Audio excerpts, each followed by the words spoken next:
Hello students, welcome back to Mehta Online Digital Classes. Students, today we are going to discuss our topic हमारे चारों ओर गतिशील वस्तुएं।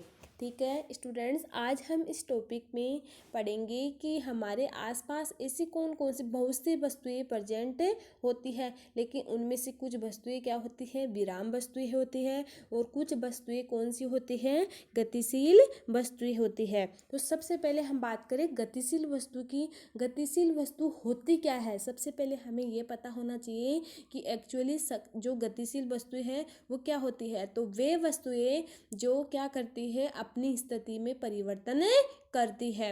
स्थिति में परिवर्तन का मतलब होता है कि वह वस्तु जो एक स्थान से दूसरे स्थान पर जाती है, ठीक है, अपनी स्थिति में परिवर्तन करती है, गतिशील वस्तुएं कहलाती है। जैसे हमें एग्जाम्पल की बात करें, ठीक है, जैसे उड़ती हुई चिड़िया, वो कौन सी वस्तु है, गतिशील वस्तु, क्योंकि जो चिड़ी होती है वो एक स्थान पे नहीं रह सकती, वो अपनी स्थिति में समय मतलब टाइम टू टाइम क्या करती है, चेंज करती रहती है। तो वो कौन सी वस्तु है, गतिशील वस्तु। सेकंड बात करें हम विराम वस्तु की, कि विराम वस्तु क्या होती है। तो विराम वस्तु का मतलब होता है वो वस्तु जो अपनी स्थिति में समय के अकॉर्डिंग कोई चेंज नहीं करती। जहाँ हमने उस वस्तु को रखा है वो हमें कुछ समय बाद, कुछ घंटों बाद भी हमें वहीं पे दिखाई देती है। तो वो कौन सी वस्तु है, विराम वस्तु है। ठीक है स्टूडेंट्स, हम इस टॉपिक में इन्हीं वस्तुओं के बारे में डिस्कस करेंगे। हम बात करें क्रियाकलाप 5 की। देखो, इसमें हम देखेंगे कुछ हमारे पास ऐसी वस्तुएं हैं जिनमें कुछ विराम वस्तु है और कुछ गतिशील वस्तु है। ठीक है, उनके बारे में डिस्कस करेंगे। उन वस्तुओं के बारे में सोचिए जो आप हाल ही में ही देखते हैं। हम डेली अपने जीवन में ऐसी वस्तुएं देखते हैं। जैसे बात करें उड़ती हुई चिड़िया, बिजली के पंखे का घूमना, या मेज पे मेज का होना, ठीक है, अपने द्वारा कोई कार्य करना, ठीक है, या फिर पुस्तक का रखा होना, या फिर अनेक प्रकार की जो वस्तुएं हैं उनके बारे में हम क्या करेंगे, डिस्कस करेंगे। देखो स्टूडेंट्स, सारणी हम 10.4 की बात करते हैं। 10.4 में क्या है, कुछ विराम और कुछ गतिशील वस्तुएं हैं। जैसे हम बात करें विराम वस्तु की, घर की बात करें, जैसे हम घर क्या है, एक विराम वस्तु है, क्योंकि घर क्या होता है, समय के अकॉर्डिंग अपनी स्थिति में चेंज नहीं करता। आपको पता है घर जिस जगह पे रहता है वो उसी जगह पे रहता है।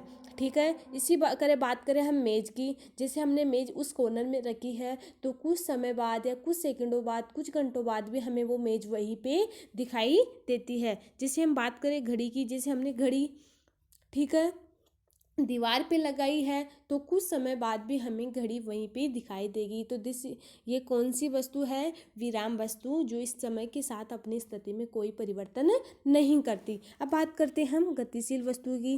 गतिशील वस्तु क्या है, जो स्थिति में परिवर्तन करे, समय के अनुसार अपनी स्थिति में परिवर्तन करे, तो वो गतिशील वस्तु कहलाती है। जैसे एक उड़ती हुई चिड़िया की बात करें, कि उड़ती हुई चिड़िया क्या है, एक गतिशील वस्तु है, क्योंकि हम देखते हैं कुछ समय बाद, ठीक है, समय के अकॉर्डिंग एक चिड़िया अपनी स्थिति में क्या करती है, परिवर्तन करती है। कभी हमें फर्श पे दिखाई देती है, कभी पेड़ पे, ठीक है, तो वो क्या है, स्थिति परिवर्तन कर रही है, तो वो क्या है, एक प्रकार की गतिशील वस्तु। घड़ी में सेकंड की सुई या हावर्स की सुई, ठीक है, तो वो क्या करती है, वो भी क्या है, एक प्रकार की गतिशील वस्तु है।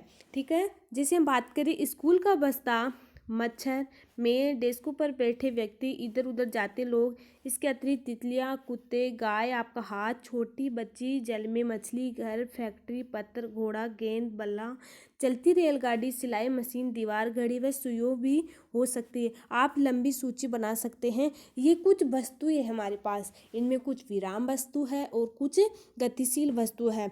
ठीक है, तो हम इनको क्या करेंगे, इनमें से वस्तु हम चुनेंगे कि कौन सी वस्तु विराम है और कौन सी गतिशील वस्तु है। तो सबसे पहले हम बात करें किसकी, स्कूल का बस्ता, वो क्या है, बस्ता, ठीक है। मच्छर की बात करें वो क्या है, गतिशील वस्तु। मेज क्या है, विराम वस्तु। ठीक है। डेस्क के ऊपर बैठे व्यक्ति वो क्या है, जितनी देर बैठे रहेंगे वो क्या है, विराम। अगर वो उठ के चले जाए तो वो क्या है, गतिशील वस्तु। ठीक है। इसके बाद करें हम तितलियाँ। तितलियाँ क्या है, वो समय के साथ अपनी स्थिति में परिवर्तन करती है, तो गतिशील वस्तु है। कुत्ते की बात करें, कुत्ते है, गाय है, तो वो क्या है, गतिशील। अगर उनको एक जगह भी खड़े कर दे तो भी वो अपनी स्थिति में क्या करती है, परिवर्तन करते रहते हैं। ठीक है। आपका हाथ, हमारा हाथ क्या है, गतिशील वस्तु। छोटे बच्चा वो भी गतिशील। जल में मछली वो भी गतिशील। घर, घर क्या है, एक तरह से विराम वस्तु। फैक्ट्री वो भी विराम वस्तु होती है। पत्थर, ठीक है। घोड़ा, गेंद, बल्ला, ये कुछ वस्तुएं हैं जिनमें से कुछ विराम वस्तु है और कुछ गतिशील वस्तुएं हैं। ठीक है। इनमें से कौन सी गतिशील और कौन सी विराम है? आपने ये सुनिश्चित किया होगा कि कोई वस्तु गति में है तो कोई विराम में है। आपने यह देखा होगा कि चिड़िया कुछ समय पश्चात पहले स्थान पर दिखाई नहीं देती जबकि मेज उसी स्थान पर है। ठीक है। हम इसे आइडेंटिफाई कर सकते हैं, दो वस्तुओं को ले सकते हैं, एक विराम वस्तु को और एक गतिशील वस्तु। उनमें जो लक्षण हैं उनको दोनों को आपस में आइडेंटिफाई करके हम बता सकते हैं कि this is a known as विराम वस्तु और दिस इज ए गतिशील वस्तु। ठीक है। इसी आधार पर आपने ये सुनिश्चित किया कोई वस्तु गति में हो अथवा कोई विराम में होती है। देखो, आइए हम चींटी की गति को भी ध्यान में देखते हैं कि किस प्रकार एक चींटी गति करती है और ठीक है, और वो किस प्रकार से अपनी गति में चेंज करती है। ठीक है। इसके बाद हम करें क्रियाकलाप 6 की। पर्स पे कागज की एक बड़ी सीट फैलाकर इस पे कुछ चीनी रखते हैं। ठीक है। आप एक्सपेरिमेंट घर पे भी कर सकते हैं कि एक पर्स पे कागज पे हम क्या रख दें, चीनी के कुछ दाने रख दें। चींटी उस चीनी की ओर आकर्षित होगी। ठीक है। आपको पता है बेसिकली मीठे को देख के क्या होती है, हमारे आसपास चींटियाँ इकट्ठी हो जाती है और आप शीघ्र ही उस कागज की सीट पर बहुत सी चींटियों को रेंगते हुए देखते हैं। ठीक है। किसी एक चींटी के लिए जब कागज की सीट पर तुरंत रेंग चुकी पेंसिल और स्थितियों को छोटे छोटे चिन्ह अंकित करते हैं। हम किस प्रकार उस गति को, उसकी जो गति हो उसको किस प्रकार से आइडेंटिफाई कर सकते हैं, तो आप क्या करते हैं, जहाँ पर भी हमने चींटी को देखी वहाँ पेंसिल से क्या करते हैं, डॉट लगा देते हैं और उस स्थिति का पता लगाते हैं। जैसे जैसे ये कागज पर रेंगती जाए और हम उसकी स्थिति पर क्या करते हैं, चिन्ह अंकित करते हैं। जैसे हम बात करें डायग्राम 10.11 की, 10.11 की बात करें। देखो, हमने ये एक कागज़ की शीट ली है जिसपे कुछ क्या है, ये चीनी के दाने हैं। ठीक है। ये क्या है, चीनी के दाने हैं और ये क्या है, चींटियाँ हैं। वो हम ये डॉट डॉट उन पे अंकित करते हैं और उसकी जो दूरी है उसको क्या करते हैं, आइडेंटिफाई करते हैं।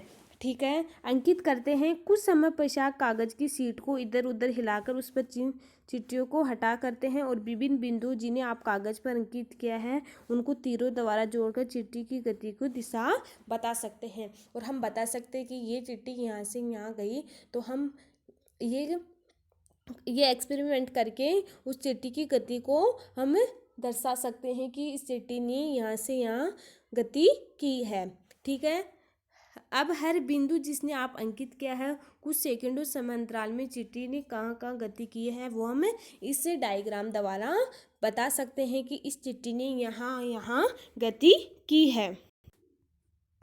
देखो, गति किसी वस्तु की स्थिति में किस प्रकार से परिवर्तन जैसी दिखाई देती है। क्या आप ऐसा नहीं मानते? नहीं स्टूडेंट्स, हम मानते हैं कि गति क्या होती है। गति हम वस्तु की स्थिति में समय के साथ कुछ ना कुछ परिवर्तन देखते हैं, वो ही क्या होती है, गति होती है। ठीक है। हम बात करें क्रियाकलाप 5 में। वस्तुओं के समूह बनाते समय आपने घड़ी, सिलाई की मशीन अथवा बिजली का पंखा जैसी वस्तुओं के समूह में रखा था। क्या ये वस्तु एक स्थान से दूसरे स्थान पर गति करती है या नहीं? हमारे पास कुछ एग्जाम्पल है। जैसे बात करें हम घड़ी की। ठीक है। तो घड़ी क्या है, एक घड़ी तो क्या है, एक विराम वस्तु, लेकिन घड़ी में जो सुइयां प्रेजेंट होती है वो क्या है, गतिशील वस्तु है, क्योंकि ये क्या करती है, समय के साथ एक रोटेशन करती रहती है। और आपको पता है गतियाँ विभिन्न प्रकार की होती है रोटेशन वाली। ठीक है। जिनके बारे में हम अगले वीडियो में डिस्कस करेंगे।